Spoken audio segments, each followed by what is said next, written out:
తెలుగు శ్రోతలందరికీ నమస్కారం అండి. మన అలనాటి కథలు ఎవర్ గ్రీన్ స్టోరీస్ ఛానల్కి మీ అందరికీ స్వాగతం. కీర్తి కిరీటాలు నవల వింటున్నామండి. రచన శ్రీమతి ఎద్దనపూడి సులోచనారాణి గారు. ఇక ఆలస్యం చేయకుండా మనం కథలోకి వెళ్ళిపోదామండి.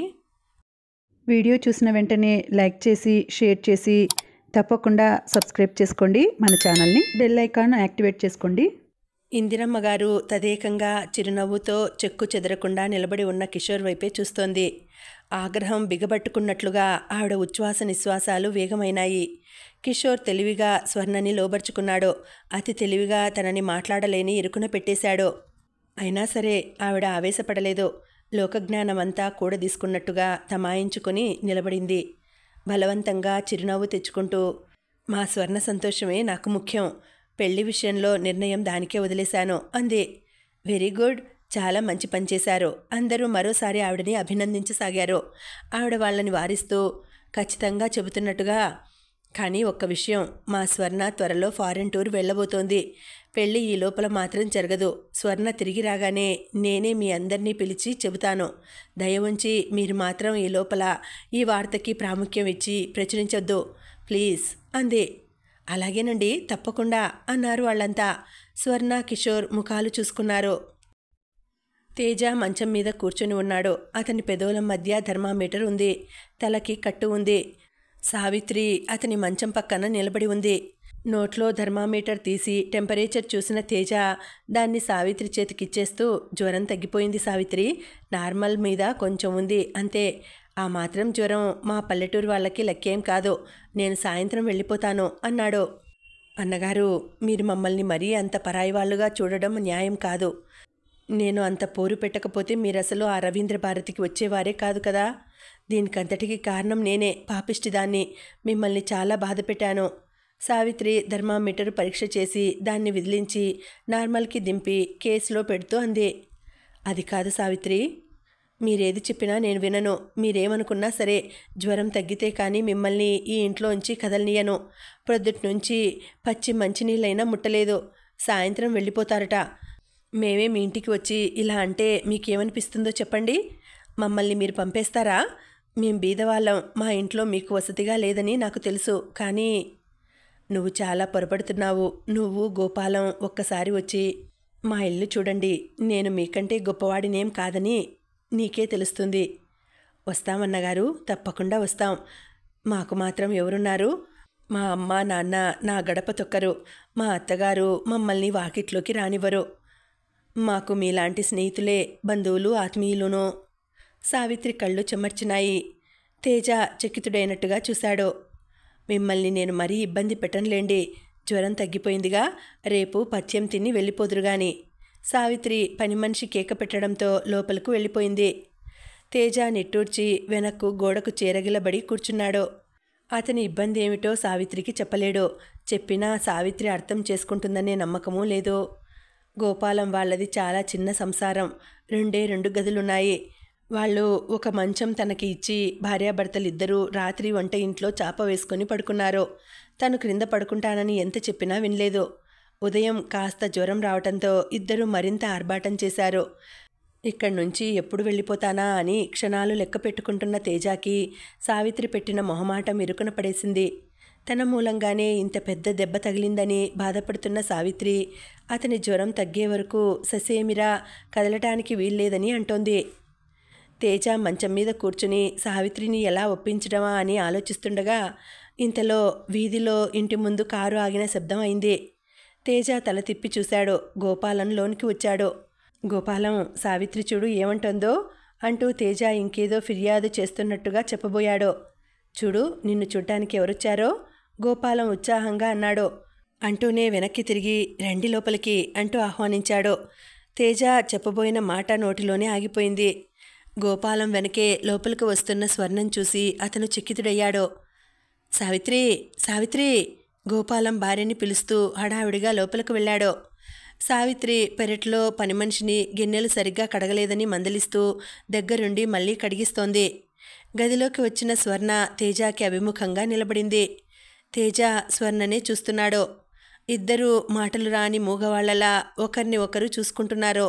తెల్లటి బట్టల్లో మెడలో చక్కటి పతకం, గుండెల దగ్గరగా వేళ్లాడుతున్న ముత్యాల హారం, చెవులకి ముత్యాల జూకాలతో, జడలో కుడి చెవి వైపున ముందుకి కనిపిస్తున్న తెల్లటి పెద్ద గులాబీతో అందంగా ఆరోగ్యంగా తలతలలాడుతూ పాలరాతి బొమ్మలా నిలబడి ఉంది స్వర్ణ.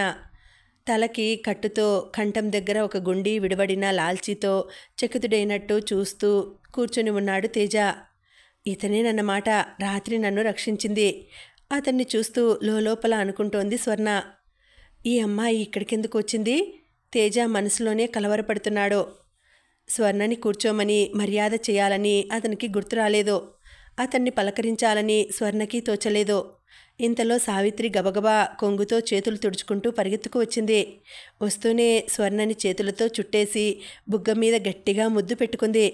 ఇంత హఠాత్తుగా ఈ స్నేహితురాలి మీద ఇంత దయ వచ్చేసిందేమిటి అంది. స్వర్ణ నవ్వుతూ సావిత్రికి సమాధానం చెబుతూ ఆయనకి థ్యాంక్స్ చెబుదామని వచ్చాను అంటూ తేజ వైపు చూసింది. గోపాలం దూరంగా ఉన్న కుర్చీ తెచ్చి తేజ మంచం దగ్గరగా వేశాడు. కూర్చోండి అన్నాడు. సావిత్రి స్వర్ణని లాక్కొని వచ్చి కుర్చీలో కూర్చోపెడుతూ తేజతో, చూసారా మీరు వెళ్ళిపోతానని మంకుపట్టు పట్టారు. మీరు వెళ్ళిపోయినట్లయితే మా స్వర్ణతో మాట్లాడే భాగ్యం మీకు దక్కేది కాదు అంది. గోపాలం సావిత్రి మోచేతి మీద తట్టాడు. సావిత్రికి అది హెచ్చరిక అని తెలుసు. మాటలతో ఆలస్యం చేయకుండా స్వర్ణకి ఇవ్వటానికి ఏదైనా తయారు చేయమని అంటున్నాడతను. మీరు మాట్లాడుతూ ఉండండి, నేను ఇప్పుడే క్షణంలో వస్తాను. సావిత్రి లోపలకు పరిగెత్తింది. ఇదిగో సావిత్రి, నా కోసం నువ్వేదైనా హడావిడి చేశావంటే నేనిప్పుడే వెళ్ళిపోతాను అని స్వర్ణ కేక పెట్టి బెదిరించింది. నేను నీకోసం ఏం చేయటం లేదు. సావిత్రి వంటింట్లోంచి కేక పెట్టింది. ఇదిగో ఏమండి, మీరిలా ఒకసారి రండి, భర్తని అర్జెంటుగా పిలిచింది. గోపాలం నవ్వుతూ లోపలికి వెళ్ళాడు. భార్యాభర్తలిద్దరూ కంఠం తగ్గించి మాట్లాడినట్టుగా గుసగుసలు వినిపించాయి. మరు నిమిషంలో గోపాలం చిన్న చేతి సంచిని చుట్టి చేతిలో పట్టుకొని ఇప్పుడే వస్తాను అంటూ బయటకు వెళ్ళాడు. స్వర్ణలో క్షణం క్రితం ఏర్పడిన మూగతనం పోయింది. కుర్చీలో కూర్చోగానే తేజాన్ని పలకరించినట్టుగా అడిగింది. దెబ్బ బాగా తగిలిందా? లేదు, అంత పెద్ద దెబ్బేం కాదు. చేత్తో తలకి ఉన్న బ్యాండేజ్ తడుముకుంటూ అన్నాడు. జ్వరం ఉందని గోపాలం చెప్పాడు. తగ్గిపోయింది. అతను సూటిగా కళ్ళెత్తి స్వర్ణ ముఖం వైపు చూడలేకుండా ఉన్నాడు. స్వర్ణ నిట్టూర్చింది. మీకు నేను జీవితాంతం కృతజ్ఞురాలినిగా ఉండాలి. రాత్రి మీరే గనుక నా వెంట లేకపోయినట్టయితే ఏమయ్యేదో. తేజ సమాధానం చెప్పలేదు. స్వర్ణ చేత్తో చెవిజూకాని చూపించింది. ఇది లేకపోయినట్టయితే మీరెవరో నాకు తెలిసేది కాదేమో. రాత్రి నుంచి మీకు నేను కృతజ్ఞతలు చెప్పలేదే అని మదన పడుతున్నాను. ఇంతలో సావిత్రి వంట ఇంట్లోంచి బయటకు వచ్చింది. అక్కడ అల్మారాలో ఉన్న గాజు ప్లేట్ తీసుకుంటూ, జ్వరం ఉంది, వెళ్ళిపోతానని గొడవ.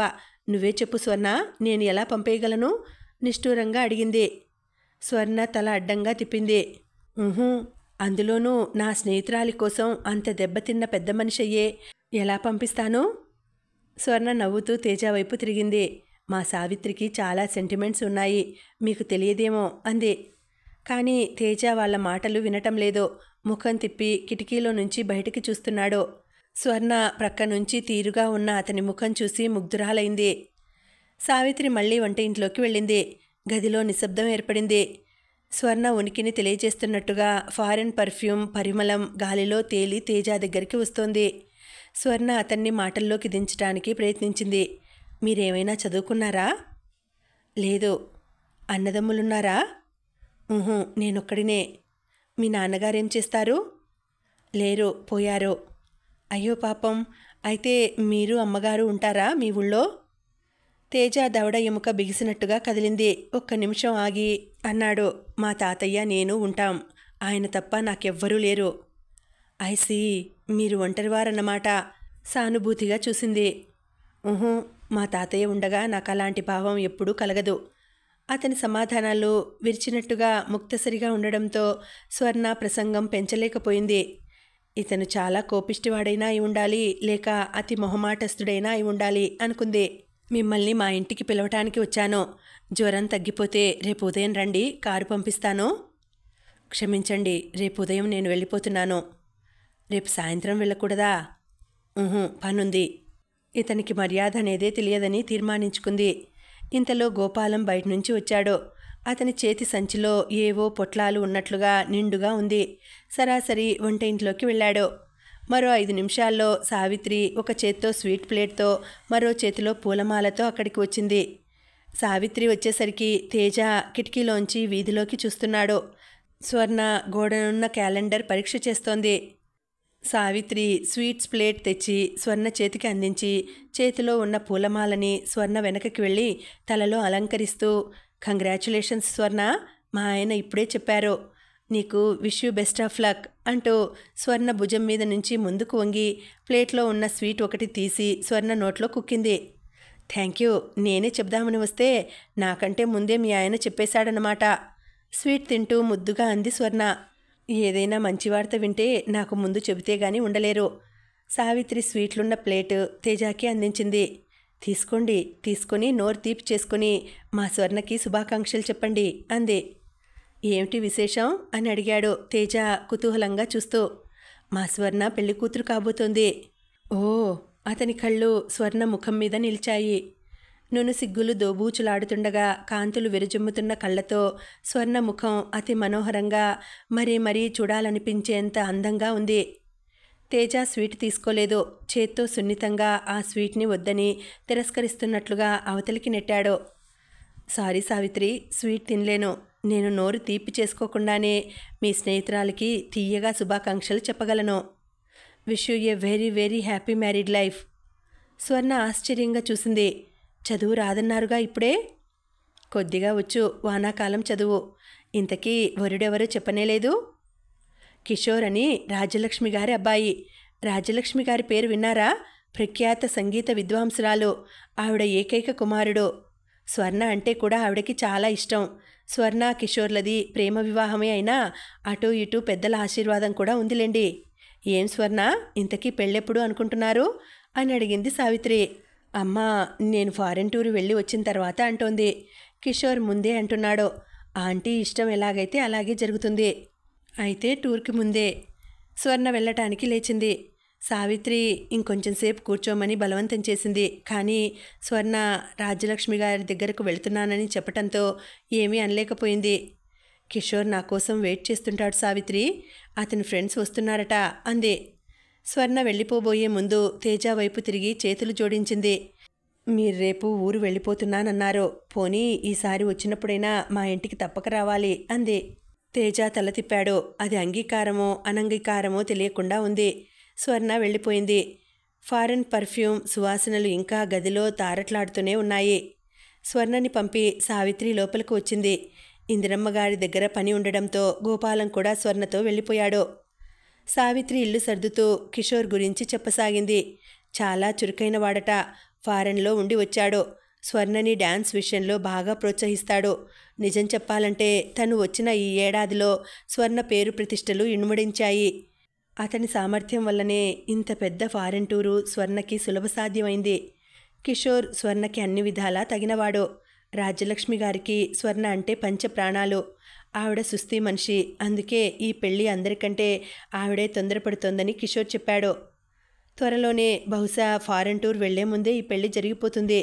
సంతోషంగా ఉన్న సావిత్రి తేజ అడగకుండానే వివరాలన్నీ చెబుతూ, అయ్యో నామతి మండిపోను, ఈ హడావిడిలో నేను మీకు మందు ఇవ్వనే లేదు కదూ, 4 దాటిపోతోంది అంటూ వేడినీళ్ల కోసం వంటింట్లోకి పరిగెత్తింది. మంచం మీద వెల్లకిలా పడుకుని పైకప్పు కేసు చూస్తున్న తేజ పక్కకు ఒత్తిగిలి దిండులో ముఖం దాచుకున్నాడు. అతని చేతివేళ్లు గలీబు అంచుల్ని గట్టిగా పట్టుకున్నాయి. ఆ క్షణంలో అతనికి ఒంటరితనం, నిశ్శబ్దమైన ఒంటరితనం కావాలని అనిపిస్తోంది. ఈ మనుషులకి, ఈ భావోద్వేగాలకి దూరంగా సుదూరంగా పారిపోతే గాని బ్రతకలేనట్లుగా అతని మనసు విలవిల్లాడుతోంది. సావిత్రి నీళ్లు వేడి చేసి గ్లాస్తో తెచ్చేసరికి తేజ అప్పటికే మంచం మీద నుంచి లేచి బట్టలు మార్చుకొని బ్యాగ్ జిప్పు మూస్తున్నాడు. ఇదేమిటన్నగారు, ఎక్కడికి ప్రయాణం అంది సావిత్రి ఆశ్చర్యంగా చూస్తూ. ఇంటికి సావిత్రి, ఏమీ అనుకోకు. ఉదయం నుంచి నీ మాట కాదనలేక ఉండిపోయాను. జ్వరం తగ్గిపోయిందిగా. నాకు చాలా పనుంది. ఈసారి వచ్చినప్పుడు నువ్వు ఉండమన్నన్ని రోజులుంటాను. గోపాలంతో వెళ్ళానని చెప్పు. అతని గొంతు హఠాత్తుగా జీరపోయింది. నువ్వు గోపాలం వీలు చూసుకొని మా ఊరు రండి. 1 వారం రోజులు ఉండి వద్దురుగాని అని చెబుతూనే బ్యాగ్ తీసుకొని గుమ్మం దాటి వెళ్ళిపోయాడు. సావిత్రి నిశ్చేష్టురాలైనట్టుగా అలాగే నిలబడిపోయింది. వీల్లేదు, ఈ పెళ్లి జరగటానికి వీల్లేదు. నా కంఠంలో ప్రాణం ఉండగా జరగనీయను నేను. కిషోర్, నువ్వు ఇన్నాళ్ల నుంచి నా ఆస్తిలో సగం పైగా దోచేశావు. నేను ఏమీ అనలేదు. దయ్యుంచి స్వర్ణ విషయంలో మాత్రం జోక్యం చేసుకోకు. ఈ కొంచెం మనశ్శాంతి అయినా నాకు దక్కని. జీవితమే నన్ను దగా చేసింది. మీరంతా కూడా నన్ను దగా చేయకండి. మీకు పుణ్యం ఉంటుంది.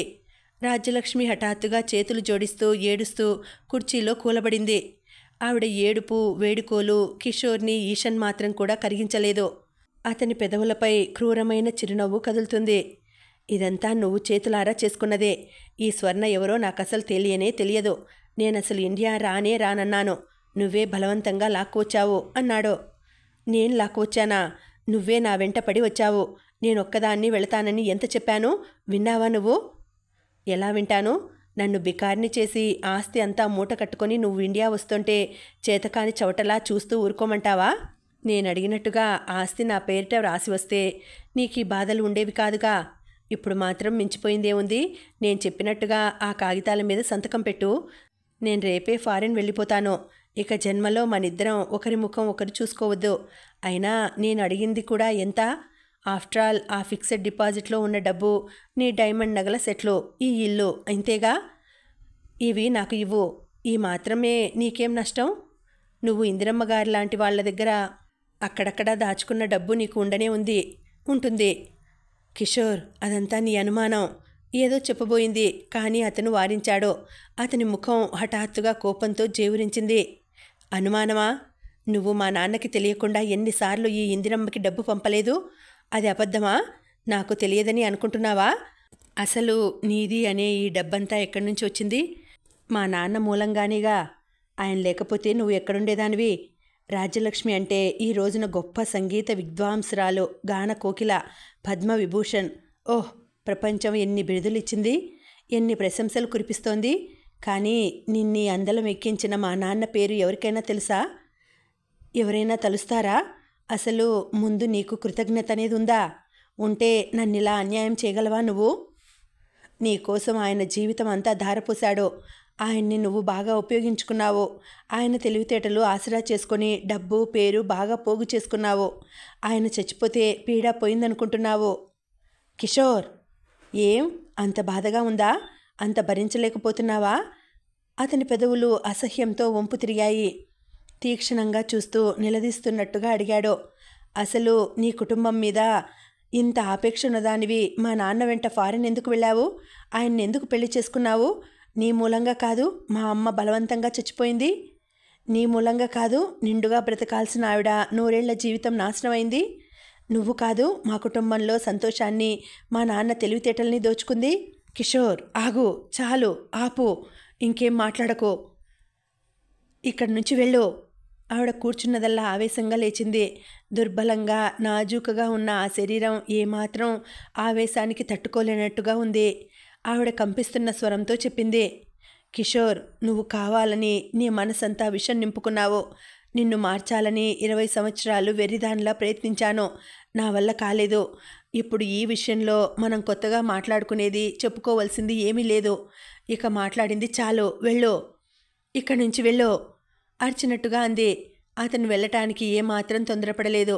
చాలా నిర్లక్ష్యంగా, ఏమాత్రం లెక్కలేనట్టుగా నిలబడ్డాడు. అనవసరంగా కంఠం చించుకోకు, నౌకర్లు వింటారు. నీకు ఒక విషయం గట్టిగా చెప్పడానికి వచ్చాను. స్వర్ణకి నాకు పెళ్లి కాబోయే మాట ఖాయం. నువ్వు అడ్డు రావాలని చూసావా? నేనేమాత్రం సహించను. ముందే చెప్తున్నాను. నువ్వేదో కళ్ళబొల్లి ఏడుపులతో 4 కబుర్లు చెప్పి స్వర్ణకి ఆ పల్లెటూరి గబ్బిలాయి అంటే ఇష్టం కలిగేలా చేయాలని చూస్తున్నావు. చెయ్యి, నేనేమీ వద్దనడం లేదు. స్వర్ణని రేపు నేను స్వయంగా తీసుకువస్తాను. నీ మాట వింటుందో లేదో నువ్వే చూద్దువుగాని. నీ చేతితో నువ్వే స్వర్ణకి నువ్వంటే ఉన్న అభిమానం కూనీ చేసుకో. నాకేం అభ్యంతరం లేదు. కానీ అలా చెప్పటం అంటూ వస్తే స్వర్ణకి నేను చెబుతాను.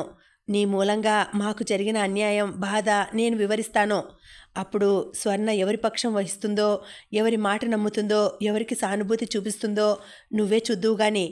నీ నిజరూపం తెలిసి స్వర్ణ నిన్ను ఛీ అనే వరకు నీకు నిద్ర పట్టదులా ఉంది. ఆ పరాభవం కోసమే నువ్వు పరుగులు పెడుతోంది. రాజ్యలక్ష్మికి ఈ మాటలు కొరడా దెబ్బల్లా ఛల్ ఛల్ మని తగిలినట్లుగా ఉన్నాయి.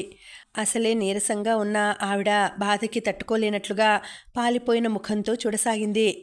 కిషోర్ వేస్తున్న నెపం ఆవిడని చిత్రహింస చేస్తోంది. 20 సంవత్సరాలుగా ఆవిడ ఈ చిత్రహింసని భరిస్తూనే ఉంది. కిషోర్కి ఊహ తెలిసి తెలియని వయసులో ఆవిడ దగ్గరకు వచ్చాడు. బంధువుల వికృతమైన వ్యాఖ్యానాల వల్ల పసిప్రాయంలోనే అతనికి రాజ్యలక్ష్మి అంటే ద్వేషం ఏర్పడింది. అతనికి మనసులో నుంచి ఆ అపోహని తొలగించాలని, అతన్ని దగ్గరకు తీసుకోవాలని ఆవిడ చేసిన ప్రయత్నాలేవీ ఫలించనే లేదు. అసలు చిన్నప్పటి నుంచి అతనికి ఈడుకు మించిన తెలివితేటలు ఉన్నట్టుగా ఉండేవాడు.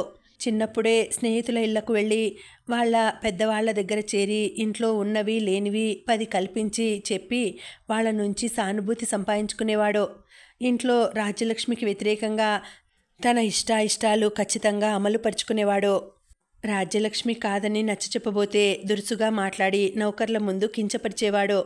ఆవిడ పసివాడి మీద తండ్రికి నేరాలు చెప్పలేక మూగవేదనగా ఈ హఠమంతా భరించేది. అది అతనికి మరింత అలుసయింది.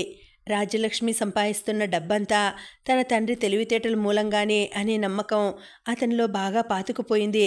అందుకే ఆ డబ్బు మీద హక్కుని, అధికారాన్ని అతను వయసు పెరుగుతున్న కొద్దీ స్థిరపరచుకోసాగాడు. కిషోర్ గదిలో నుంచి వెళ్ళిపోబోయే ముందు అన్నాడు, ఇంకోటి కూడా బాగా గట్టిగా చెప్తున్నాను. నీ దగ్గర నుంచి ఆ డబ్బుని రాబట్టుకోవడం నాకు చేత కాదని మాత్రం అనుకోకు. నిన్నేం చేసినా నన్ను అడిగేవాళ్ళెవరూ ఇక్కడ లేరని తెలుసుకో. నాకు ఆ పని చాలా సులభం. ఎందుకంటే నీ ఒంట్లో ఎప్పుడూ బాగుండదు. నువ్వు సుస్థి మనిషివని అందరికీ తెలుసు. నీ గుండె బలహీనంగా ఉందని డాక్టర్లు చెబుతూనే ఉన్నారు. నీకు నిద్రమాత్రలు ఎక్కువైనా, నీవు ఏ మెట్ల మీద నుంచి తూలిపడినా ఎవ్వరికీ నీ చావు పట్ల ఎలాంటి అనుమానమూ రాదు. కానీ నేను ఆ పని చేయదలుచుకోలేదు. నువ్వు మర్యాదగా ఆ కాగితం మీద సంతకం పెట్టి ఇవ్వు. ఎంత త్వరగా నువ్వు ఆ పని చేస్తే అంత త్వరగా మనం దూరం అయిపోవచ్చు. బాగా ఆలోచించుకో. తర్వాత నీ ఇష్టం. అతను వెళ్ళబోయాడు. ఇవ్వను. నా కంఠంలో ప్రాణముండగా ఇవ్వను. నా కంఠంలో నుంచి ప్రాణం పోతే నువ్వు అనుకున్న ఆ పని అస్సలే జరగదు. నేను నా ఆస్తి అంతా విల్లు రాసి దాచి ఉంచిన వ్యక్తి ఎవరో నీకు తెలియదు. నాకున్న 1000 మంది అభిమానుల్లో ఆ వ్యక్తిని నువ్వు వెతికి పట్టుకోలేవు. అది నీ తరం కాదు. నేను చచ్చిపోతే పేపర్లో నా చావుని ప్రకటించకుండా నువ్వు ఆపలేవు. నేను పోయిన మర్నాడు ఆ వ్యక్తి ఆ విల్లు గురించి ప్రకటిస్తాడు. అది బయటకు వస్తే నీ చేతికి చిల్లి గవ్వ రాదు. నువ్వు ఎన్ని కోర్టులకు తిరిగినా నీకు ఒక్క కాని కూడా దక్కనీయని సమర్థుడికే నేను ఆ విల్లు అప్పచెప్పానని మర్చిపోకు. ఆవిడ మొండిగా ఆవేశంగా అరిచినట్టుగా అంటున్న ఈ మాటలు వినగానే గుమ్మం దాటి వెళ్ళబోతున్న అతను ఆగి గిరుక్కున వెనక్కి తిరిగి ఆవిడ దగ్గరగా వచ్చాడు. ఆవిడ రోషంగా ఉంది. కళ్ళు నిర్భయంగా తీక్షణంగా మెరుస్తున్నాయి. నువ్వు నన్ను చంపుతానని కదూ బెదిరిస్తున్నావు? నేనా మాత్రం ఊహించలేని అవివేకిని అనుకుంటున్నావా? లేక ఈ జీవితం మీద నాకు ఇంకా వ్యామోహం ఉందని భ్రమపడుతున్నావా? నువ్వు నన్ను చంపితే నాకు మేలు చేసిన వాడవే అవుతావు. నేను బ్రతికి ఉండగా చేయలేని పనిని కనీసం నా చావు అయినా సాధిస్తుందేమో. జీవించి ఉన్న వాళ్ళకంటే చచ్చిపోయిన వాళ్ళకే త్వరగా క్షమార్పణ దొరుకుతుంది. కానీ నేను చచ్చిపోతే నీకే నష్టం. ఇప్పుడు నా కోసం వాడుతున్న ఈ డబ్బైనా నీకు దక్కుతుంది. నేను చచ్చిపోతే నా ఈ నెలసరి ఆదాయం అనాథాశ్రమానికి వెళ్ళిపోతుంది. అది కూడా పోగొట్టుకున్న వాడివి అవుతావు కిషోర్. నువ్వు నన్ను చంపినా చీల్చినా ఇక నీ చేతికి ఒక్క కాని కూడా ఇవ్వను. నన్నెందుకిలా వేధిస్తావు? నేను నీకు అన్యాయం ఏమీ చేయలేదే. సగం పైగా నీకే ఇచ్చాను. ఇచ్చిందంతా నాశనం చేసుకుని ఎప్పటికప్పుడే ఒట్టి చెయ్యి జాచటం నీకు బాగా అలవాటైపోయింది. నువ్వు స్వర్ణ మీద ఎందుకంత ప్రేమాభిమానాలు చూపిస్తున్నావో తెలియదనుకుంటున్నావా? స్వర్ణ పేరిట డబ్బుందని, నగలున్నాయని, స్వర్ణ ఇంకా బాగా సంపాదించగలదని, అందుకే స్వర్ణ మీద వల విసిరావు. నువ్వు దయ ఉంచి స్వర్ణని వదిలేయి. ఆ అమాయకురాల్ని ఈ ఆటలోకి లాగకు. నువ్వు మర్యాదగా స్వర్ణని వదిలేయకపోతే స్వర్ణే నిన్ను వదిలేసేటట్లు చేస్తాను నేను. ఏం చేస్తావు నువ్వు? అతను రెట్టించాడు. ఏం చేస్తానా? నీ అసలు రూపం చెబుతాను. జెన్నిఫర్ విషయం చెప్పేస్తాను. స్వర్ణకి నువ్వంటే ఎంత ప్రేమ ఉన్నా జెన్నిఫర్ విషయం వింది అంటే... అతను చటుక్కున ఆవిడ కంఠం గట్టిగా పట్టుకున్నాడు. You bloody woman! You devil! అతని పళ్ళు నోరుతూ పట్టరాని ఆగ్రహంతో మరుక్షణంలో ఆవిడ పీకని నులిమేసేవాడే. కానీ రాజ్యలక్ష్మి అన్న మాటలు అతని ఒంటి మీద తెలివి వచ్చేలా చేశాయి. కానీ కిషోర్, త్వరగా కానీ. చావంటే హాయి, నిశ్చింత. నేను ఈ జీవితంతో పెనుగులాడి చాలా అలసిపోయాను. కళ్ళు మూసుకుంటూ అంది. కిషోర్ కసిగా ఆవిడని ఒక్క తోపు తోశాడు.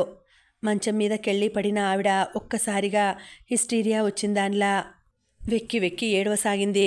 ఆవిడని మృత్యువు స్పర్శించి మళ్ళీ అంతలోనే వదిలేసినట్టుగా ఉంది. ఆవిడ గుండెల్లో భయంకరంగా పేరుకుపోయిన చల్లదనం అంతలోనే ఆవిరైపోయింది.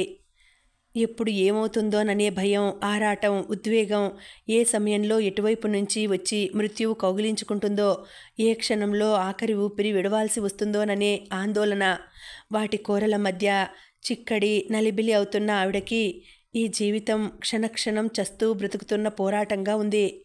ఆ నిమిషంలో అతను వదిలేసినా తన చేతులతో తానే కంఠం నులిమివేసుకుని ఈ బాధని శాశ్వతంగా వదిలించుకోవాలన్నంత ఉన్మాదంగా అనిపించింది. కానీ అంతరాత్మ ఆ పని చేయనీయలేదు. 20 సంవత్సరాలుగా ఎదురుచూస్తున్న క్షణం ఇంకా ఎదురవుతుందేమోననే ఆశ ఆవిడని వదలడం లేదు. కాకుండా స్వర్ణని ఈ గోముఖ వ్యాఘ్రం చేతికి చిక్కనీయకూడదు. కిషోర్ అక్కడి నుంచి వెళ్ళిపోయాడు. రాజ్యలక్ష్మి గదిలో ఒంటరిగా మంచం మీద పడి హృదయ విదారకంగా నిస్సహాయంగా ఏడవసాగింది. తను ఆశించి వచ్చిందేమిటి? కళ్ళ ముందు జరుగుతున్నదేమిటి? కిషోర్ లేకుండా తను ఇండియా రావటానికి ఎంత ప్రయత్నించింది? కిషోర్తో తెగతెంపులు చేసుకుని తను సరాసరి ఇందిరమ్మ దగ్గరికి వచ్చేసి ఉండడానికి నిర్ణయించుకుంది. దీనికి కిషోర్ ఒప్పుకోలేదు. అతను ఒప్పుకోవడానికి 4 సంవత్సరాలు పట్టింది. కిషోర్ చివరికి అంగీకరించాడు. అది విని తను ఎంత ఆనందించింది. ఆ పీడ అక్కడే తొలగించుకురావాలని భావించింది. అందుకే అతను పెట్టిన షరతులకు ఒప్పుకొని అతను కోరిన డబ్బు ఇచ్చేసింది. కానీ తీరా బయలుదేరే రోజున కానీ కిషోర్ తనతో వస్తున్నాడని తెలియలేదు. అతను అలా రావటానికి సిద్ధపడే తన ప్రయాణానికి అంగీకరించాడని అప్పుడు కానీ తెలియలేదు. అతని మోసాన్ని అసహించుకుంది, తిట్టింది. కానీ అతను లక్ష్య పెట్టలేదు, సిగ్గుపడలేదు. ఇండియా రాగానే అతని ప్రవర్తనని మార్చేసుకున్నాడు. ఎన్నడూ లేనిది తన పట్ల అణకువ, విధేయత ప్రకటించటం ప్రారంభించాడు. పైకి తన ఆరోగ్యం మీద ఎంతో శ్రద్ధ ఉన్నట్టుగా నటన, లోపల ఆ రూపంగా తనని ఒంటరిగా ఎక్కడికి కదలనీయకుండా కాపలా. వచ్చిన ఇన్ని రోజుల నుంచి ఒక్కసారి స్వర్ణతో ఒంటరిగా మాట్లాడే అవకాశమే చిక్కలేదు. కిషోర్ చిక్కనీయటం లేదు. అతను చూపే సభ్యత, సంస్కారాల ఇంద్రజాలంలో ఇందిరమ్మ కూడా పడిపోయింది. ఆవిడతో అతను ఏం చెప్పాడో ఏమో గాని ఆవిడ స్వర్ణని ఒక్కనాడు కూడా ఒంటరిగా తన దగ్గరికి రానియటం లేదు. వరద నీటిలో పడి కొట్టుకుపోతున్న మనిషి దూరంగా బలమైన కొమ్మ ఆధారంగా కనిపిస్తే అటు వెళ్ళాలని, దాన్ని అందుకోవాలని ప్రాణానికి తెగించి ప్రయత్నిస్తున్నట్టుగా ఆవిడ ఈ పరిస్థితుల మధ్య స్వర్ణకి దగ్గరగా రావాలని, ఈ విషయాలన్నీ చెప్పాలని వెర్రి దానిలా ప్రయత్నిస్తోంది. స్వర్ణ మామూలు అందరి ఆడపిల్లల్లా కాదు, తెలివిగలది, వ్యక్తిత్వం గలది. ఈ సంగతి తెలిస్తే తప్పకుండా తనకి అండగా నిలబడుతుంది. ఈ అన్యాయాన్ని ఎదుర్కొంటుంది. కానీ ఈ విషయం స్వర్ణకి తెలియచేయటం ఎలా? అదే పెద్ద సమస్య అయిపోయింది. అంతో ఇంతో అనుభవం గల ఇందిరమ్మ కూడా కిషోర్ పైపై మెరుగులు చూసి తీపి తీపి మాటలు విని మోసపోతోంది. తన కూతురు భవిష్యత్తును అగాధంలోకి తోయటానికి సిద్ధమవుతోంది. ఇప్పుడు ఏం చెప్పినా ఆవిడ తలకెక్కదు. తను ఈ పెళ్లి పాడు చేయడానికి కల్పించిన కథ అనుకుంటుంది. ఈ విషయం స్వర్ణకి తెలియాలి. తను రామదాస్ చేత వ్రాయించి పోస్టు చేయించిన ఆకాశరామన్న ఉత్తరం అందిందో లేదో. ఇన్నాళ్ళు అందకుండా ఉంటుందా? అందిన తర్వాతనే ఈ పెళ్లి నిశ్చయమైందేమో. ఆ ఉత్తరం ఎవరో గిట్టని వాళ్ళు రాశారు అనుకోలేదు కదా. రాజ్యలక్ష్మి ఏడుపు ఉధృతం తగ్గింది.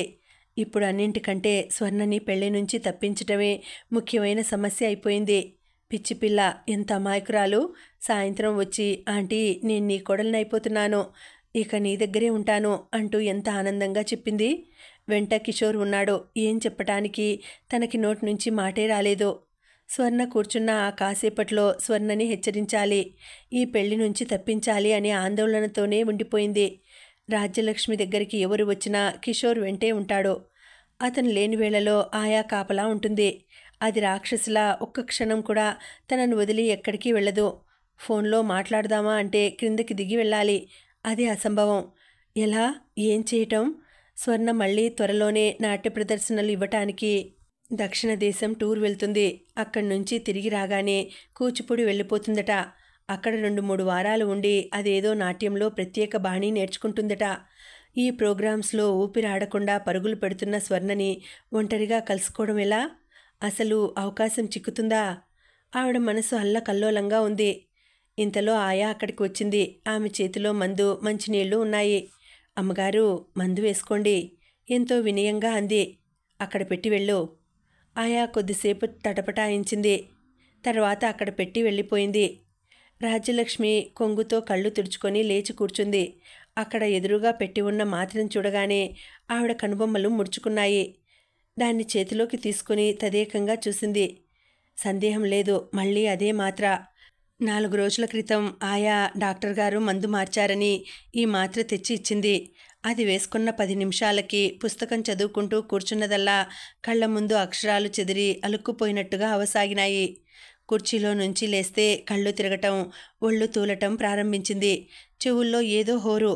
కళ్ళ ముందు అన్నీ ఏవేవో రంగులు, రకరకాల ముఖాలు. కంగారుగా భయంగా కేకలు పెట్టింది. ఆయా పరిగెత్తుకు వచ్చింది. తనకి ఏమీ కనిపించటం లేదని అంది. మెట్లు దిగి ఎక్కడికో వెళ్ళిపోవాలనే ఆరాటం. ఆయా ఆపుతుంటే కోపంగా తోసేసింది. ఎప్పుడూ అంత నీరసంగా లేవలేనట్లుగా ఉండే శరీరంలో పిచ్చి బలం వచ్చేసింది. క్రిందికి గబగబా వెళ్ళిపోతుంటే ఆయా లేపలేకపోయింది.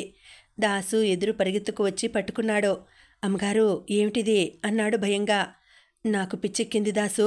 అతన్ని పట్టుకొని ఏడవసాగింది. ఒక్క క్షణం తనేం చేస్తుంది తెలుస్తుంది. మరుక్షణం మళ్ళీ ఏం చేస్తుందో స్పృహ ఉండటం లేదు. మనసు వశంలో ఉండటం లేదు. అదుపు తప్పుతోంది. అంతా పిచ్చి పిచ్చిగా తిక్కతిక్కగా అనిపించింది. దాసు ఆయా పైకి గదిలోకి బలవంతంగా ఈడ్చుకువచ్చారట. దాసుని ఎక్కడికి వెళ్ళవద్దని, తన ఎదుటనే ఉండమని అందట. మర్నాడు ఆయా ఇదంతా చెబుతుంటే ప్రాణం సిగ్గుతో చచ్చిపోయినట్టుగా అయింది. మర్నాడంతా అంత నీరసంగా మంచంలో నుంచి లేవలేనట్టుగా తోటకూర కాడలా వేళ్లాడుతూ పడుకునే ఉంది. డాక్టర్ వస్తాడని అన్నారు గాని ఆయన రానే లేదు. ఆ మర్నాడు ఆయా మళ్ళీ మందు తెచ్చింది. రాజ్యలక్ష్మి వేసుకోలేదు. ఆ రోజంతా మామూలుగానే ఉంది. 3వ రోజు వేసుకుంది. మళ్ళీ మొదలైంది. రాజ్యలక్ష్మి ఇక మందు వేసుకోదలుచుకోలేదు. కానీ వేసుకోను అంటే ఆయా బలవంతంగా మింగిస్తుందేమోననే భయంతో అక్కడ పెట్టమని ఆయా వెళ్ళగానే పారేసింది.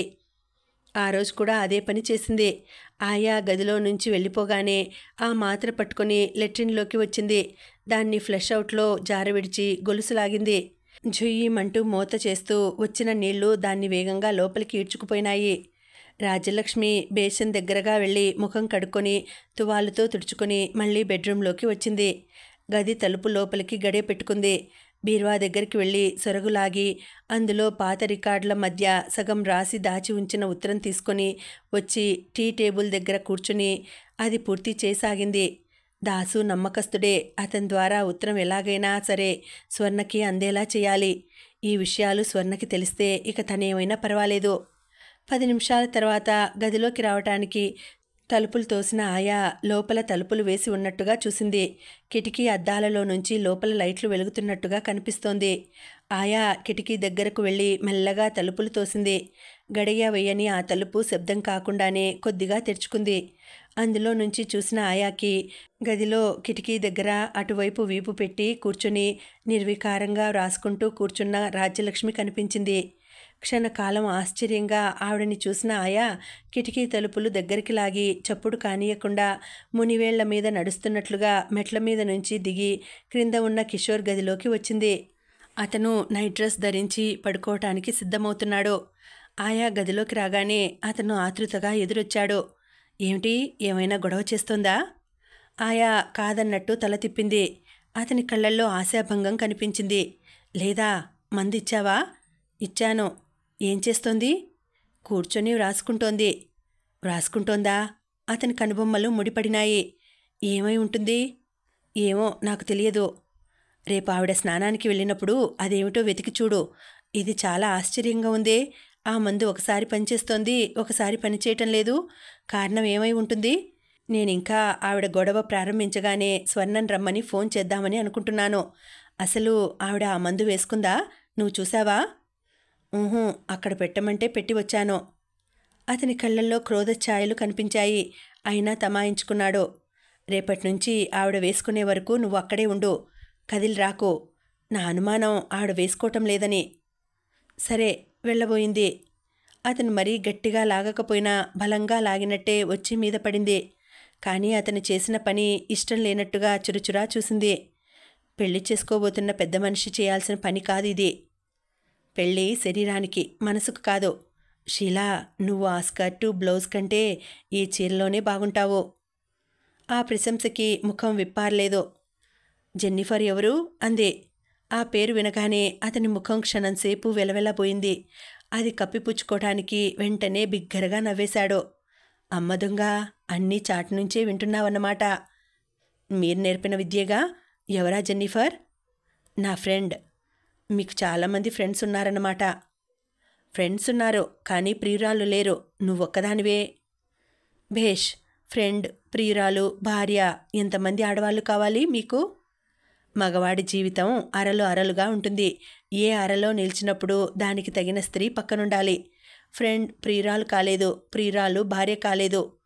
నేను పెళ్లి చేసుకుంటున్నానని నువ్వేమీ ఈర్ష్యపడనవసరం లేదులే. నేను పెళ్లి నీకోసమే చేసుకుంటున్నాను. నా కోసమా? మరింకెవరి కోసం? నేనిక్కడే స్థిరపడిపోతాను. నువ్వు పేరుకి ఆయాగానైనా నా దగ్గరే శాశ్వతంగా ఉండిపోవచ్చు. నల్లటి ముఖంలో ఆశ రెపరెపలాడింది. బాగుంది. మీ అమ్మగారు మీ దగ్గర లేనినాడు నేను మీ ఇంట్లో ఎలా ఉండగలను? అందుకేగా నేను పెళ్లి చేసుకుంటోంది. అమ్మ లేకపోతేనే ఈ లోపల నాకు పిల్లలు పుట్టరా? వాళ్ళని చూడటానికి మనిషి అవసరం కాదా? అని అతను కాంక్షగా నునుపైన ఆ నల్లటి శరీరాన్ని చేతులతో చుట్టేశాడు. షీలా, నువ్వొట్టి పిచ్చిదానివి. ఎంత అందగత్తె అయినా, తెలివిగలదైనా భార్య అనగానే మోజుపోతుంది. మగవాడి జీవితంలో ప్రియురాలికి ఉండే విలువ, చొరవ భార్యకి ఉండవు. అయినా ఇందులో నా తప్పేం ఉంది చెప్పు? నువ్వు పిల్ల తల్లివి. ఒకసారి జైలుకు వెళ్ళి వచ్చిన దానివి.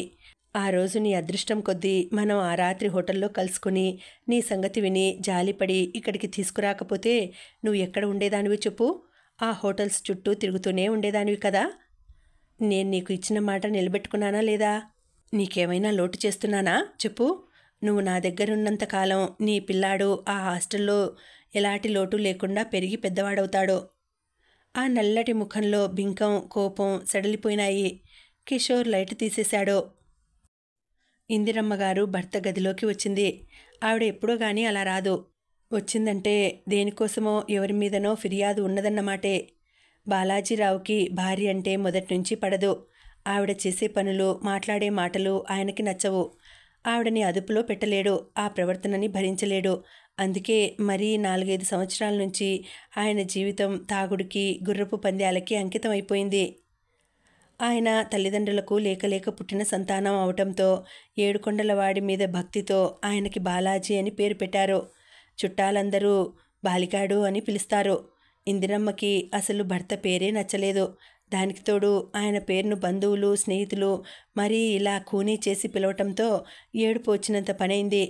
అంతేకాకుండా ఇందిర అనే తన చక్కటి పేరు వదిలేసి బాలిగాడి భార్య అనటంతో మరీ చిరాకు పుట్టింది. ఆ అలవాటుని ఆవిడ క్రమంగా మార్పించింది. బాలాజీని బాలాజీరావుగా మార్చి బి రావు చేసింది. తను మిస్సెస్ రావు అయింది. బంధుజనం ఇప్పుడు ఆ రావు కూడా మర్చిపోయారు. ఇందిరమ్మ మొగుడు అనసాగారు. ఇందిరమ్మ మెడలో తాళి కట్టగానే ఆయన పేరుతో పాటు వ్యక్తిత్వం కూడా మారిపోయింది. స్వతహాగా ఆయన చాలా పిరికి మనిషి. నలుగురిలోకి రావాలంటే చెడ్డ మొహమాటం. ఇందిరమ్మ ఆయన్ని కాగితపు పులిని చేసింది. తనకి ఇష్టం లేనివి, తను చెప్పలేనివి ఆయనకి నచ్చవు. ఆయన ఊరుకోరు అంటూ ఆయన్ని ముందుకు తోసి ఆయన చేత చెప్పించేది. ఎదుటవాళ్ల దగ్గర తన మొహమాటం చెడకుండా, తన మంచితనం పోగొట్టుకోకుండా ఆయన్ని అడ్డు పెట్టుకునేది. భగవంతుడు ఆయనకి కాస్త గంభీరమైన రూపమే ఇచ్చాడు. అసలే కాస్త ఎత్తైన మనిషి. దానికి తోడు బాగా తాగుడు అలవాటు పడడంతో మరింత లావు అయ్యి బూరి బుగ్గలతో గండుపిల్లిలా మారాడు. ఇందిరమ్మ చాలా తెలివిగలది. ఆయన బంధువుల్ని ఆప్యాయంగా చూసి వాళ్లల్లో మంచి పేరు తెచ్చుకుంది. బాలాజీ తండ్రి దేశ స్వాతంత్ర్యం కోసం పోరాటం జరుగుతున్న దినాల్లో ఒకసారి మీటింగ్ చూడ్డానికి వెళ్ళి అక్కడ జరిగిన లాఠీ చార్జిలో దెబ్బలు తిని జైలుకు వెళ్ళాడు. ఇందిరమ్మ మామగారి పేరిట తామ్రపత్రం వచ్చేలా చేసింది. చనిపోయిన ఆయన పేరుకి మరింత ప్రచారం తెచ్చి తన కుటుంబానికి ఒక గుర్తింపు ఏర్పరిచి రాజకీయాల్లోకి దిగింది. కానీ బాలాజీరావుకి ఇది ఇష్టం లేదు.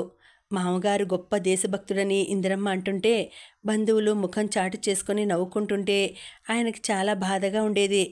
భార్యని వారించాలని చూశాడు. కానీ ఆవిడ ఎప్పట్లాగే భర్త ఇష్టాన్ని లక్ష్య పెట్టలేదు. ఇందిరమ్మ భర్త గదిలో అడుగుపెట్టేసరికి ఆయన గుర్రపు పందాల్ని గురించి పుస్తకాలు తిరిగేస్తున్నాడు. ఆవిడ వచ్చి ఆయనకెదురుగుండా ఉన్న కుర్చీలో కూర్చుని స్వర్ణ ఉదయం తొందరపడి రిపోర్టర్స్తో పెళ్లి విషయం చెప్పేసిన వైనం అంతా వివరించింది.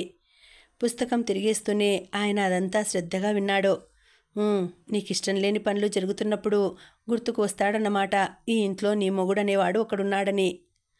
మీ దెప్పుళ్ళు తర్వాత, ఇప్పుడు కాదు. అయినా మిమ్మల్ని నేను మాత్రం ఎప్పుడు కాదన్నాను? మీ గుర్రపు పందాలకి, తాగుళ్ళకి, పార్టీలకి అడిగినప్పుడల్లా డబ్బు ఇస్తూనే ఉన్నానుగా. అవి నాకసలు ఎందుకు అలవాటైనాయి? తిని కూర్చోలేక. నేను ఆ మాట అంటే మీకు కోపం. నేను ఈ రాజకీయాల్లోకి దిగటం ఇష్టం లేదంటారు, అంతేగా. మీరే కాదులేండి, ఏ మొగుడైనా ఇంతే. భార్య కాస్త తెలివిగలది అయితే తమకేదో చిన్నతనం జరిగినట్టుగా భావించి విలవిల్లాడిపోతారు. ఇది లోకంలో ఉన్న రివాజే. అయినా ఇందులో మీరు అంతగా బాధపడాల్సినది మాత్రం ఏముంది? నేనేమైనా కాని పని చేస్తున్నానా? మీ వంశానికి పేరు తెస్తున్నాను. చచ్చిపోయిన మీ నాన్నగారి పేరుకి మరింత గౌరవం తెస్తున్నాను. నేను పాలిటిక్స్లోకి ఎందుకు దిగకూడదు? ఆడవాళ్ళు వంట ఇంట్లో కుంపటి విసురుకుంటూ కూర్చునే రోజులా ఇవి? కాదులే, ఏదైనా పదవిలో ఉంటే చుట్టూ నలుగురు చేరి నీకే విసురుతారు వింజామర్లు, వ్యంగ్యంగా అన్నాడు. మీరేమైనా అనండి, ఇందులో మనం పెద్దగా కష్టపడాల్సింది కూడా ఏమీ లేదు. మీ నాన్నగారి పేరు మూలంగా మనకు గుర్తింపు ఉంది. మనల్ని ఉత్సాహపరిచి సాయం చేస్తామంటున్న బంధువర్గం ఉంది. మనం కాస్త సామర్థ్యంగా పరిస్థితుల్ని వాళ్ళని ఉపయోగించుకోవాలి కానీ. ఉన్నారు. ఆయన చేతిలో పుస్తకం మంచం మీద గిరాటు కొట్టి చర్రున లేచి కూర్చున్నాడు. ఉన్నారులే, చాలామంది ఉన్నారు. వాళ్ళని నువ్వు ఉపయోగించుకుంటున్నావా? ఒకసారి తీరికగా ఆలోచించుకొని చూడు, నీకే తెలుస్తుంది. నీకు ప్రతిష్ట ఉందనే బోడి గొప్పల కోసం నువ్వు సొంత డబ్బు లంచాలు పెట్టి అడిగిన వాళ్ళకి ఉద్యోగాలు ఇప్పిస్తున్నావు. ఇందిరమ్మ మంచిది అనిపించుకోవాలనే తపనలో వాళ్ళ పిల్లల కాలేజీ సీట్ల కోసం, అమ్మాయిల సంబంధాల కోసం, వాళ్ళకి హౌసింగ్ బోర్డులలో రావాల్సిన ఇళ్ల కోసం పక్షిలా తిరుగుతున్నావు. ఎందుకే ఈ డంబాచారం? ఎందుకీ పనులన్నీ? నువ్విప్పుడు ఎమ్మెల్యేగా నిలబడకపోతే ఏమైంది? ఎంత డబ్బు తగలబెట్టేస్తున్నావో తెలుసా? పైన పటారం లోన్ లొటారం అన్నట్టుగా ఉంది మన పని. బంగారం లాంటి ఇల్లు కట్టుకున్నాము, కానీ ఏం లాభం? ఏమైనా శాంతి ఉందా? దాని మీద ఎన్ని అప్పులున్నాయి? ఇంటి నిండా ఎప్పుడు చూసినా సంతలా ఈ జనం. ఎందుకు? వాళ్ళు మన మీద చూపిస్తున్న ప్రేమంతా నిజమే అని అనుకుంటున్నావా? వాళ్ళ అవసరాలకి వచ్చి వెళుతున్నారు. నీ ఈ రాజకీయాల పిచ్చి మూలంగా స్వర్ణ సంపాదించిన డబ్బంతా నాశనం అయిపోతుంది. చిల్లుకుండలో నీళ్లు ఎన్నాళ్ళు నిలుస్తాయే?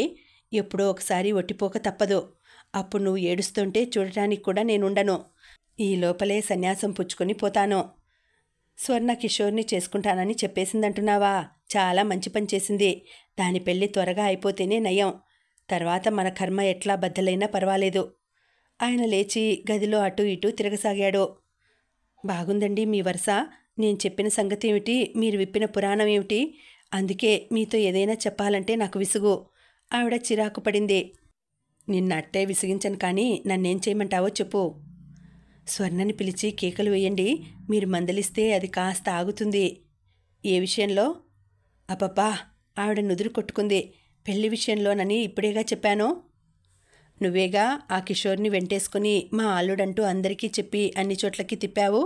మళ్ళీ ఇంతలోనే ఏమొచ్చింది? మీతో నేను వేగలేనండి. ఆ గొడవంతా మీకు ఇప్పుడు చెప్పినా మీ బుర్రకి ఎక్కదు, కానీ నేను చెప్పినట్టు చేయండి. అసలు ఏం చేశాడో చెప్పవే? ఆయన గయ్యమన్నాడు. ఏం చేశాడేమిటి? నాకు తెలియకుండా స్వర్ణ చేత అజంతా నాట్య మండలి అని ఒకటి తెరిపించాడా లేదా? ఆవిడ చర్రుమంది. తెరిపించాడు. దానికి నేనేగా ప్రారంభోత్సవం చేసింది. చాలా గొప్ప పని చేశారు. పోనీ మీరైనా నాతో ఒక చిన్న మాట చెప్పారా? చెప్పటానికి నువ్వు ఇంట్లో ఉంటేగా. ఆ ఎలక్షన్ టూర్లో పడి కాకిలా తిరుగుతున్నావయ్యే. అయినా నాకేం తెలుసు? వాళ్ళిద్దరూ నిన్ను ఆశ్చర్యపరచాలని చెప్పవద్దంటే నిజమే కాబోలు అనుకున్నాను.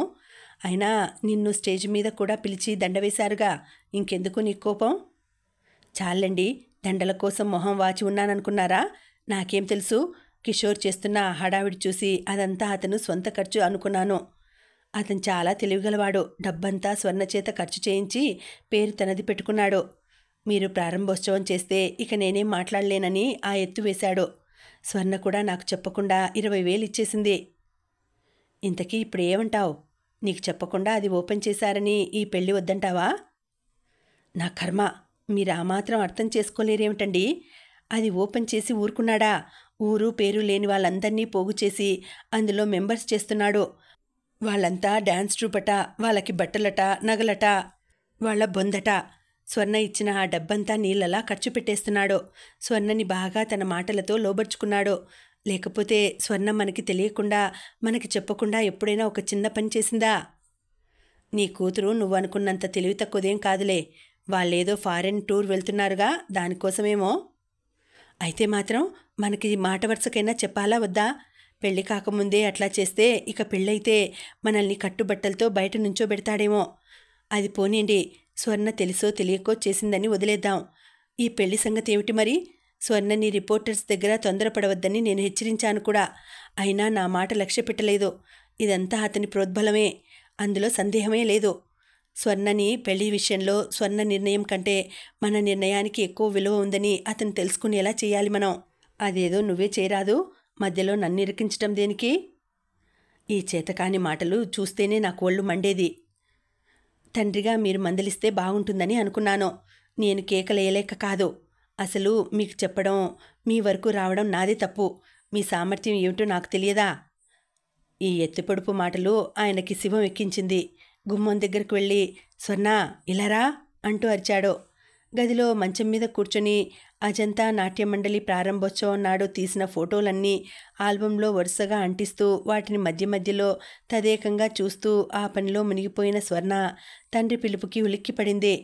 ఆ అని పలికే లోపలే తండ్రి కంఠం ఉరిమినట్టుగా మరోసారి పిలవడంతో చేతిలో ఫోటోలు అక్కడే పారేసి పరిగెత్తుకు వచ్చింది. ఏమిటాడి? భయంగా అడిగింది. గదిలో కూర్చుని ఉన్న తల్లి ఆవిడకి కాస్త దూరంలో కోపంగా నిలబడి తండ్రి. ఆ ఇద్దరినీ చూడగానే ఏదో జరగరానిది జరిగినట్టుగా భావించింది. కూతుర్ని చూడగానే ఆయన ముఖంలో కోపం రెట్టింపయింది. ఇలారా కూర్చో. అక్కడెదురుగా ఉన్న కుర్చీ చూపించాడు. స్వర్ణ మెల్లగా అడుగు వేసుకుంటూ కుర్చీ దగ్గరగా వచ్చింది. కానీ కూర్చోలేదు. స్వర్ణకి చిన్నప్పటి నుండి తండ్రి దగ్గర చనువు లేదు. తల్లి ఎప్పుడూ స్వర్ణ దేనికైనా మారం చేస్తే, అమ్మో నాన్న కేకలేస్తారు, అదిగో నాన్న వస్తారు అని భయం అలవాటు చేయడంతో అదే అలవాటైపోయింది. సాధారణంగా ఏ పార్టీలకో ఏ ఫంక్షన్స్కో ఇంటికి ఎవరైనా ముఖ్యమైన అతిథులు వచ్చినప్పుడే తప్ప తండ్రి కూతుళ్ళు ముఖాముఖి కలవరు. స్వర్ణని ముద్దుగా దగ్గరకు పిలిచే అలవాటు ఆయనకెప్పుడూ లేదు. గదిలోకి వచ్చి కుర్చీలో కూర్చోకుండా అనుకోగా చూస్తూ నిలబడిన కూతుర్ని ఆయన తెచ్చిపెట్టుకున్న కోపంతో తీక్షణంగా చూశాడు. నీకసలు నేనంటే గౌరవం ఉందా లేదా? అదేమిటి డాడీ? నార్మోయ్, నీ తలతిక్క వాగుడంతా నా దగ్గర కాదు. కిషోర్ని పెళ్లి చేసుకుంటానని అన్నావటగా. నీ పెళ్లి నీ ఇష్టమేననుకుంటున్నావా? నీకు నువ్వు ఫారెన్ నుంచి తిరిగి వచ్చే వరకు పెళ్ళి గిల్లి ఏం లేదు, తెలిసిందా? నీకు పెళ్ళి ఎప్పుడు చేయాలో మాకు తెలుసు. అది తెలివిగా ప్రవర్తించకో. స్వర్ణ కళ్ళల్లో గిర్రున నీళ్లు తిరిగాయి. ఏమిటండి ఆ మాటలు? ఇందిరమ్మ కంగారు పడింది. నువ్వు ముందు నోరు మూసుకో. ఇంట్లో వెధవ ఆడపెత్తనాలు ఎక్కువైపోయినాయి. పెళ్లి చేసుకుంటుందట. పెళ్లికి ఆ రిపోర్టర్స్కి చెప్పే ముందు నువ్వు ఒక్క మాట నాకు చెప్పావా? మీ అమ్మకి మొగుడనేవాడున్నాడని ఎప్పుడూ గుర్తుండదు. నీకు కూడా తండ్రి అవసరం లేదన్నమాట. పో అవతలికి. ఇలాంటి పిచ్చి వేషాలు ఇంకోసారి మళ్ళీ వేయకో. నువ్వు మహా గొప్ప డాన్సర్నని విర్రవీగుతున్నట్టున్నావు. నాకు తిక్కరేగిందంటే అసలు ఆ డాన్సే మాన్పించేస్తాను. జాగ్రత్త, ఒళ్ళు దగ్గర పెట్టుకో. పో. స్వర్ణ కళ్ళనీళ్ళు నిగ్రహించుకుంటూ తల ఊపి అక్కడి నుంచి వెళ్ళిపోయింది. ఏమిటండి ఆ మాటలు? మీకు అసలు ఒంటి మీద తెలివి ఉందా? స్వర్ణ వెళ్ళిపోగానే ఇందిరమ్మ చర్రున లేచింది. నీ సోదేమిటి మళ్ళీ? కేకలేయమన్నావు, కేకలేశాను. ఇంకేమిటి? ఏమిటా నా కర్మ? ఆవిడ పళ్ళు బిగబట్టి అంది. స్వర్ణ కన్నీళ్లతో నైట్ గౌన్ ముడి వేసుకుంటోంది. తండ్రి మాటలు స్వర్ణ మనసుని చాలా గాయపరిచినాయి. స్వర్ణకి ఎప్పుడూ ఎవరిచేత విదిలింపులు తినే అలవాటు లేదు. ఇందిరమ్మ గారు కూతురు గదిలోకి వచ్చింది. స్వర్ణ, నాన్నగారి మాటలకి బాధపడుతున్నావా తల్లి? స్వర్ణ కిటికీ వైపు తిరిగింది. ఆవిడ కూతురికి దగ్గరగా వచ్చింది. చూడమ్మా, నేను చెబుతూనే ఉన్నాను, నువ్వు తొందరపడిపోయావు. నాన్నగారికి చాలా కోపం వచ్చింది. అసలే ఆయన ఆ నాట్యమండలి ఖర్చులకి నువ్వు 20,000 మమ్మల్ని అడగకుండా ఇచ్చేశావని మండిపడుతున్నారు. అసలు దీనికంతకీ కారకుడు ఆ కిషోర్. అతనైనా మాట మాత్రం చెప్పలేదు. ఇందులో కిషోర్ తప్పేమీ లేదు మమ్మీ, నేను నీకు చెప్పానని అనుకున్నాడు. మరి నువ్వు నాకెందుకు చెప్పలేదు? స్వర్ణ మాట్లాడలేదు, దించిన తల ఎత్తలేదు. నేను ఒప్పుకోనేమోనని భయపడ్డావు, అంతేగా? నువ్వు కరెక్ట్గానే ఆలోచించావు. నేను నిజంగానే ఒప్పుకునేదాన్ని కాను. 20,000 ఎంత కష్టపడితే వస్తాయి చెప్పు? నువ్వు ఫారిన్ వెళ్ళేందుకు నీకు ట్రూప్ కావాలి. నిజమే, నేను కాదనటం లేదు. కానీ దానికోసం ఇంత ఖర్చు దేనికి? ఇంత ఆర్భాటం ఎందుకు? నువ్వు ఫారిన్ వెళితే నీ డ్యాన్స్ ద్వారా నీకు పేరు రావాలి, కానీ నీ ట్రూప్లో మిగతా వారి మూలంగా కాదుగా. ఖర్చంతా నీది, కష్టం నీది, చివరికి పేరు వాళ్ళదవుతుంది. ఆ కోమల్ని మీ ట్రూప్లో ఎందుకు చేర్చుకున్నట్టు? దానికెంత పొగరుందో నీకు తెలియదు. అది నీ గురించి ఎలా ఈర్ష్యగా దినప్రభ ఇంటర్వ్యూలో మాట్లాడిందో మర్చిపోయావా? ఈ ఫారిన్ టూర్ కోసం మంచి మాటలతో మళ్ళీ నీ దగ్గరకు చేరింది. అసలు ఈ గొడవంతా మనకెందుకమ్మా? నువ్వు నాన్నగారు కేకలేశారని నీ మనసులో కాస్త కూడా కోపం పెట్టుకోవద్దు. ఆయన నీ మంచి ఆలోచించే అంటున్నారు. స్వర్ణకి హఠాత్తుగా అర్థమైంది, తను చేసిన ఈ పని అసలు తల్లికి నచ్చలేదు. అందుకే ఆయనకు చెప్పి కేకలు వేయించి ఉంటుందని. వెంటనే వెనక్కు తిరిగింది. రోషంగా తల్లిని అడిగేయాలని అనిపించింది, కానీ తమాయించుకుంది. తల్లి అంటే ఉన్న గౌరవాభిమానాలు స్వర్ణని తొందరపడనీయలేదు. అందుకే తిరిగి కూడా మౌనంగా ఉండిపోయింది. ఇందిరమ్మ వెళ్ళబోయే ముందు అంది, చూడమ్మా, నీ సౌత్ టూర్కి వెంట నేను వస్తాను. అదేమిటి మమ్మీ, నీకు ఎలక్షన్ టూర్ ఉందిగా? క్యాన్సిల్ చేసుకుంటున్నాను. ఈ తిరుగుళ్లతో నాకు చాలా విసుగ్గా అలసటగా ఉంది. కొద్దిగా విశ్రాంతిగానైనా ఉంటుంది. స్వర్ణ మాట్లాడలేదు. ఈరోజు సాయంత్రమే కిషోర్ ఇంటి దగ్గరకు వచ్చి తీసుకువచ్చి దింపినప్పుడు కారులోంచి దిగబోతుంటే చెయ్యి పట్టి ఆపి అన్నాడు, స్వర్ణ, ఇక్కడెక్కడా మనకి స్వతంత్రమే లేదు. మనం సౌత్ టూర్ వెళ్ళినప్పుడు హాయిగా స్వేచ్ఛగా ఉందాం. 20వ తేదీ ఎప్పుడు వస్తుందా అని క్షణాలు లెక్క పెట్టుకుంటున్నాను. మధుర దేవాలయం నీకు చాలా ఇష్టమని అంటున్నావుగా. మనం వెళ్ళినప్పుడు ఆ దేవి ముందు నీ వేలికి ఉంగరం పెట్టేస్తాను. అదే మన పెళ్ళి అన్నాడు. తను తల ఊపింది. ఇందిరమ్మ ఆ విషయం మీద ఇక మాట్లాడేదేమీ లేనట్టుగా వెళ్ళిపోయింది. స్వర్ణ వచ్చి మంచం మీద కూర్చుంది. మనసంతా ఎలాగో అయిపోయింది. సాయంత్రం నుంచి సంతోషంగా ఉన్న మనసు మీద తల్లి తండ్రి ఇద్దరూ ఈ మాటలతో చన్నీళ్లు గుమ్మరించేశారు. స్వర్ణ మంచం మీద నుంచి లేచింది. నైట్ గౌన్ లేస్ సరిచేసుకుంటూ కొద్దిసేపు ఆలోచనగా గదిలో అటూ ఇటూ తిరగసాగింది. సౌత్ టూర్కి మమ్మీ వస్తుందట. ఈ మాట వినగానే కిషోర్ ఎలా అవుతాడో స్వర్ణ ఊహించలేనిదేం కాదు. అయినా ఇదేమిటి, తను కిషోర్ పెళ్లి చేసుకుంటామంటే ఎవరికీ సంతోషం కలగటం లేదేమిటి? సాయంత్రం ఆంటీ కూడా అంతే. తను చెప్పిన ఈ వార్త విని ఉత్సాహపడలేదు. ఉదాసీనంగా ఉండిపోయింది. ఈ పెద్దవాళ్ళంతా ఇంతేనేమో. ఆంటీ కూడా ముందుగా తనకి చెప్పలేదని కోపం వచ్చిందేమో. కిషోర్ క్రింద స్నేహితులు ఎదురు చూస్తున్నారని త్వరగా రమ్మనమని తొందర చేయబట్టి వచ్చేయాల్సి వచ్చింది. లేకపోతే ఆంటీతో దెబ్బలాడేదే. నా పెళ్ళి నీకిష్టం లేదా ఆంటీ అంటూ నిలదీసేది. స్వర్ణ ఆలోచనలు కిషోర్ వైపు మళ్ళినాయి. అతని మాటలు గుర్తుకు రాగానే స్వర్ణ ముఖం ప్రసన్నమైంది. కొద్దిసేపు అతనితో మాట్లాడితే గాని ఉండలేనట్టుగా అనిపించింది. ఫోన్ దగ్గరగా వెళ్ళి రిసీవర్ తీసి నెంబరు డయల్ చేయసాగింది. ఫోన్ మోగుతోంది. 1-2 నిమిషాలు అయినాయి, కానీ ఎవ్వరూ తీయలేదు. ఫోన్ కిషోర్ పడుకునేటప్పుడు అతని రూంలోనే ఉంటుంది. స్వర్ణ తల తిప్పి టేబుల్ మీద ఉన్న గడియారం చూసింది. టైం కూడా ఎక్కువ కాలేదు. కిషోర్ ఇంట్లో లేడేమో. ఏ స్నేహితులతోనైనా కలిసి 2వ ఆట సినిమాకి వెళ్ళాడేమో. ఫోన్ పెట్టేద్దామా అనుకుంటుండగా ఇంతలో ఎవరో తీశారు. హలో, అవతల నుంచి కిషోర్ పలికాడు. కిషోర్, నేను. స్వర్ణ ఆనందంగా అంది. హలో స్వర్ణ, ఏమిటి విశేషం? ఆతృతగా అడిగాడు. ఏం లేదు, నీతో మాట్లాడాలని అనిపించింది, వెంటనే చేశాను. ఏం చేస్తున్నావు? నేనా? గాఢంగా నిద్రపోతున్నాను. ఫోన్ మోతకి మెలకువ వచ్చింది. అంతా అబద్ధం. నీ గొంతు నిద్రలోంచి లేచినట్టుగా లేదు. అతను పట్టుబడిన దొంగలా క్షణం మౌనంగా ఉండిపోయాడు. ఆ వెంటనే బిగ్గరగా నవ్వాడు. నిజం సుమా, కనుక్కున్నావు. పుస్తకం చదువుతున్నాను. Chase novel. మంచి సస్పెన్స్లో ఉంది. రాంగ్ నెంబర్ అయి ఉంటుందని తీయలేదు. నాకేం తెలుసు దేవి గారికి నా మీద దయ కలిగిందని. ఇంతకీ సంగతేమిటి? స్వర్ణ క్లుప్తంగా జరిగిందంతా చెప్పింది. అతను శ్రద్ధగా విన్నాడు. డోంట్ వరీ స్వర్ణ, మీ అమ్మా నాన్నలకి కోపం వస్తే వారిని చక్కగా సమాధానపరిచే పూచి నాది. సరేనా? నువ్వేం బాధపడకు. ఉదయం ప్రెస్ రిపోర్టర్లతో నువ్వు అలా చెప్పటం నాకు చాలా థ్రిల్లింగ్గా ఉంది. ఐ లవ్ యూ డియర్ అన్నాడు. ఆ మాటని అంత క్రితమే అతని నోటి నుంచి విని పరవశం పొందిన షీలాకి ఒళ్ళు మండింది. అతని జబ్బ మీద గట్టిగా గిల్లింది. అబ్బా! అతను కెవ్వుమన్నాడు. ఏమిటి? స్వర్ణ కంగారు పడింది. ఏం లేదు, దోమో నల్లో చేతి మీద కుట్టింది. సరే స్వర్ణ, మనం ఉదయం మాట్లాడుకుందాం. నువ్వు నిశ్చింతగా నిద్రపో. చూడు, ఎలాగో అలా మీ అమ్మ మనతో సౌత్ టూర్కి రాకుండా మాత్రం చూడు. ఎలా కిషోర్? అమ్మ చెప్పేసిన తర్వాత మనం వద్దు అంటే బాగుంటుందా?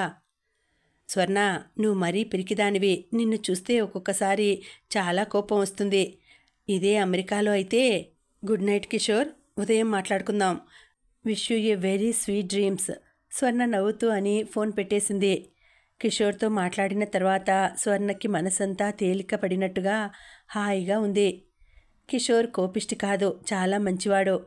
అందుకే తనని బాగా అర్థం చేసుకోగలిగాడు అనుకోసాగింది. తల్లి తనతో సౌత్ టూర్ రావటం స్వర్ణకి కూడా అంత ఇష్టంగా అనిపించటం లేదు. కానీ ఆ ఇష్టం తల్లితో చెప్పే ధైర్యం లేదు. ఒట్టి గారాభమే కానీ నాకు కాస్త కూడా స్వతంత్రం లేదు అనుకున్న స్వర్ణకి మొట్టమొదటిసారిగా కోపం లాంటిది రాసాగింది. ఇంకా ఉందండి, కథ కొనసాగుతుంది. మళ్ళీ వచ్చే వీడియోలో తర్వాతి భాగం వినేద్దామండి. అంతవరకు సెలవు. నమస్తే.